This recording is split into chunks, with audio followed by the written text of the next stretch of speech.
নমস্কার, কেমন আছেন সবাই?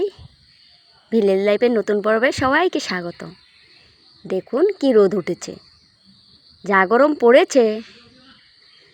দেখুন গাছের পাতা একটাও নড়ছে না, একটুকু হাওয়া নেই। বলুন তো কী করে বাঁচবো? আমরা তো গ্রামে থাকি, আমাদের সারাদিনটা বাইরেই থাকতে হয়, আগুনের সামনে না হলে রোদ্রে। পুড়ে ছাই হয়ে যাচ্ছে। এরকম রোদ থাকলে কদিন পরে হয়তো আর কেউ চিনতে পারবেন না যে আমি কে। দেখুন আমার এই ফুল গাছটা হয়তো বাঁচবে না, জল দিই তবুও। গাছটা না ঠান্ডার দিনে আসলে গোলাপি হয়ে যেত, খুব সুন্দর গাছটি, কিন্তু মারা যাবে মনে হচ্ছে। এই গাছটি দেখুন রোদের জন্য পাতার কালার বোঝা যাচ্ছে না। দেখুন বাগানে এসেছি, এখানেও রোদ এসে গেছে। রান্না করে বেরিয়ে বাসন রেখে দিয়েছি কলের পাড়ে। দেখুন অনেক অপেক্ষার পর এতটুক ছায়া পড়েছে, কিন্তু বসা যাচ্ছে না, অনেক গরম। বাসনগুলো এবার মাজবো। ভাত খাওয়ার জন্য একটুকু খিদে নেই। দেখুন কাপড়গুলোও ধোয়া হয়নি, অনেক সময় আগে ভিজিয়ে রেখেছি। বেরোনোই যাচ্ছে না, কি করব, শুধু রান্নাটা করেছি।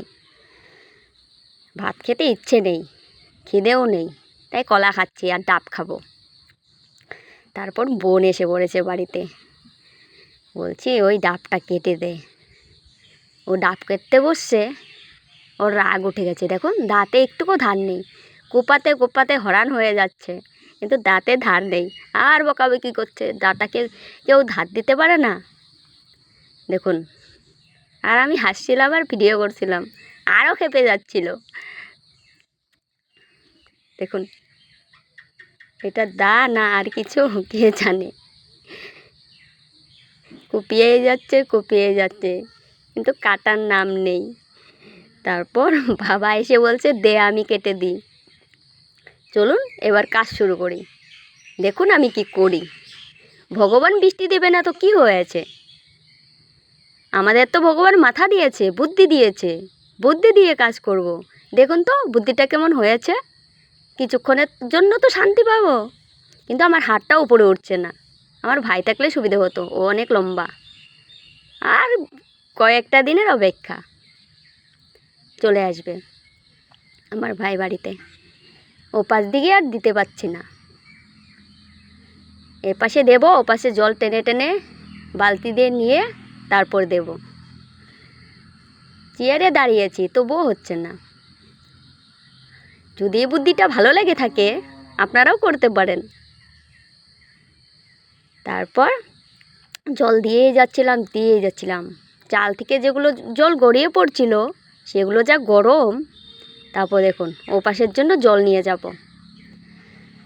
আর একটু উপরে উঠতে পারলে হয়তো টেনে জল দিতে হতো না, যাই হোক দিতে হবে। দেখুন তাও বেশি উপরে দিতে পারছি না, এক হাতে ফোন আছে তো, ফোনটা রেখে দিতে হবে, না হলে আমার ফোনটার 12টা বেজে যাবে।